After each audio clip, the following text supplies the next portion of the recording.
त्या ठिकाणी करावं।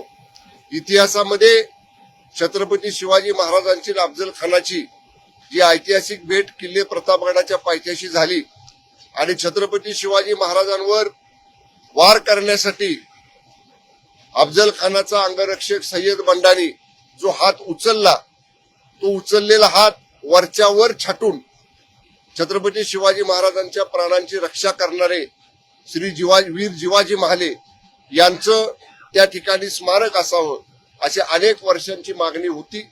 त्या परिसरामध्ये किल्ले प्रतापगडाच्या पायथ्याशी जिथं अफजल खान आणि छत्रपती शिवाजी महाराजांची भेट झाली, तिथं पर्यटन विभागामार्फत एक शिवस्मारक या ठिकाणी उभारण्याचं काम आपण सुरू ऑलरेडी केलेलं आहे। त्याच स्मारकाच्या जागेमध्ये वीर जिवाजी महाले यांचं पूर्णाकृती स्मारक करण्याचा निर्णय पर्यटन विभागामार्फत आज घेण्यात आला। सभागृहामध्ये त्याची घोषणा या ठिकाणी मी केलेली आहे आणि या स्मारकाच्या पहिल्या टप्प्यासाठी आज 1 कोटी रुपयाची मंजुरी आपण या ठिकाणी दिलेली आहे आणि यापुढे जसे काम पूर्ण होईल तसा उर्वरित निधी हा पर्यटन विभागाकडनं या कामासाठी दिला जाणार आहे। अनेक वर्षांची ही मागणी होती। मागच्याच महिन्यामध्ये राज्याचे उपमुख्यमंत्री आदरणीय एकनाथजी शिंदे साहेब दरेगावी या ठिकाणी आलेले होते आणि समस्त नाभिक समाजातल्या शिष्टमंडळांनी आदरणीय एकनाथजी शिंदे साहेबांची भेट घेऊन स्मारकाचा वीर जिवाजी महाले स्मारकांचा अनेक वर्षाचा रखडलेला प्रश्न सोडवावा अशा पद्धतीची साहेबांच्याकडे मागणी केलेली होती। या बाबतीत आदरणीय एकनाथजी शिंदे साहेबांनी पर्यटन विभागानं तात्काळ हे स्मारक करावं असे निर्देश मला दिले। त्याचप्रमाणे माननीय मुख्यमंत्री देवेंद्रजी फडणवीस साहेब यांच्याशी देखील या बाबतीत चर्चा झाली आणि आज सभागृहामध्ये वीर जिवाजी महाले स्मारकाला मंजुरी या ठिकाणी आपण दिलेले। आजच त्याचे GR त्याचा आदेश पर्यटन विभागामार्फत निर्गमित केला जाईल। तुमच्या पक्षाचे नगरसेवक रमेश म्हात्रे यांना अटक करण्यात आली, त्यामुळे पक्षातलं त्यांची हक्कलपट्टी तुम्ही करणार आहात, अशा पद्धतीचा निर्णय घेतला जाणार आहे। या बाबतीतला पोलीस अहवाल प्राप्त होईल, त्यांच्यावर गुन्हा दाखल झालेला आहे आणि त्या विभागाचे खासदार आदरणीय डॉक्टर श्रीकांत शिंदे साहेबांनी सांगितलेलं आहे की अशी मगरुरी आणि असा कायदा हातात घेण्याचा प्रकार कुठल्याही लोकप्रतिनिधीकडनं खपवून घेणार नाही। पक्ष शिस्तभंगाच्या अनुषंगाने जी काही कार्यवाही असेल ती कार्यवाही चालू करेल। शरद पवार संजय राऊतांची भेट होती, आम्हाला शरद पवार आणि एकनाथ शिंदेची भेट झाली, त्याच्यावरती संजय राऊत म्हणाले की ती भेट आम्हाला मान्य राष्ट्रवादी काँग्रेसची विश्वासार्हता त्यामुळे त्यांना विचारतं कोण मान्य असायला नसायला। राऊतांना काय असं वाटतंय सगळ्यांनी मला विचारून करावं। नॉन कॉग्निजिबल झालेले ते एनसी पोलीस स्टेशनला जशी एखादी एनसी नोंदवतात की त्या तक्रारीत नॉन कॉग्निजिबल असतं, तसं आता राऊतांचं नॉन कॉग्निजिबल अपिअरन्स झालेलं आहे। कशासाठी पवार साहेबांनी त्याला विचारायचं मी विधान भवनला गेल्यावर कोणाकडे जाऊ नको, कोण लागून गेले राऊत एवढे मोठे। त्यामुळं पवार साहेब आदरणीय शिंदे साहेबांच्या ऑफिसमध्ये आले, आदरणीय शिंदे साहेबांनी प्रोटोकॉल प्रमाणे त्यांचं पुष्पगुच्छ देऊन या ठिकाणी स्वागत केलं। राऊतांच्या पोटात दुखायचं काय कारण आहे? मी सांगू का आपल्याला, राऊत आता नॉन कॉग्निजिबल व्हायला लागलेले आहेत। कुणी त्यांचा कॉग्निजन्स घेत नाही, ते आता एका कोपऱ्यात बाजूला पडून राहिलेले आहेत। त्यांना म्हणा तुम्ही तसंच तुमची गोष्ट घेऊन राहा।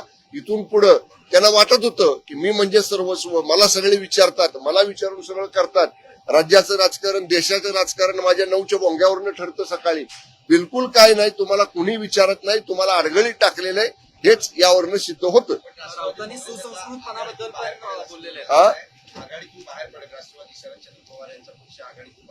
असं कोण म्हणतं? चर्चा असेल ठीक आहे ना, अजून चर्चेला काय, अजून जेव्हा तशी काही कृती होईल समोर तेव्हा आपण त्याच्यावरती बोलू। संजय राऊत हे सुसंस्कृतपणाबद्दल पण बोलले, मुख्यमंत्र्यांचा सुसंस्कृतपणा दिसला पाहिजे।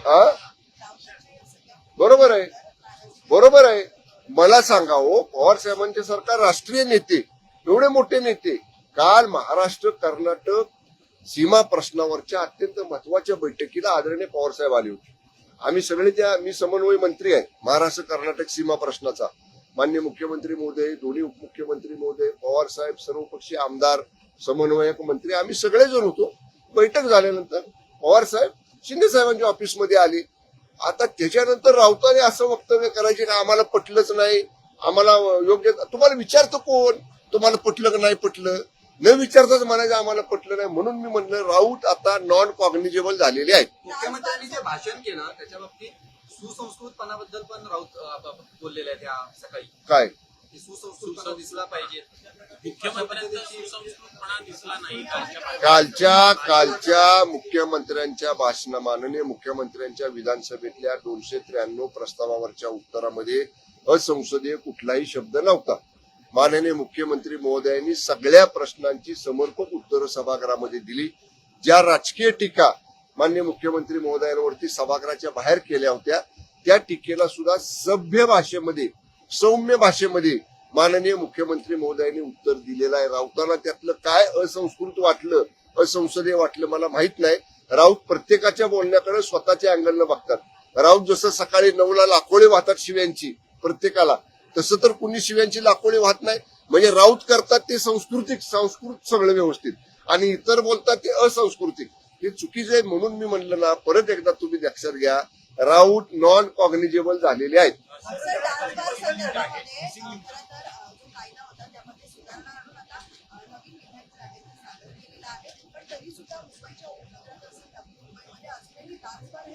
नाही बरं का, 2च दिवसापूर्वी त्या पद्धतीचा निर्णय आपण या ठिकाणी विधानसभेमध्ये केला.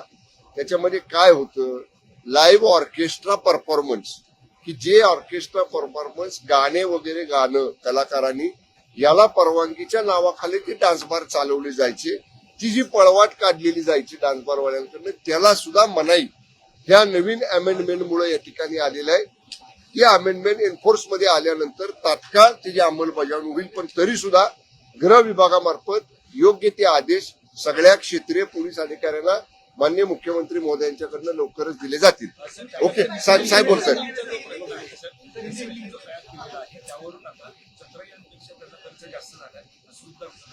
कोण म्हणतं?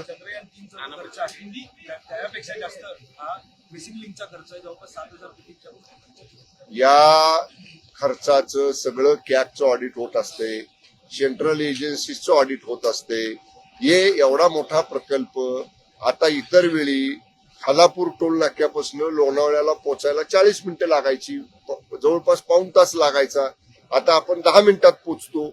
एवढा मोठा अवघड काम करताना थोडा खर्च त्या ठिकाणी होणार आहे. पण जर कुणाला वाटत असेल खर्च जादा झालाय, त्याचं कॅगचं ऑडिट आहे, ते होत असतं, त्याच्यामध्ये सिद्ध होत असतं सगळं. पण कुठेही अनियमितता झालेली नाही. जेवढा आवश्यक खर्च आहे तेवढाच केलेला आहे. लोकांचा वेळ वाचावा, अपघाताचं प्रमाण कमी व्हावं, त्यासाठी केलेली उपाययोजना आहे. अवाजवी खर्च कुठेही झालेला नाही. एक मिनिट सिनियर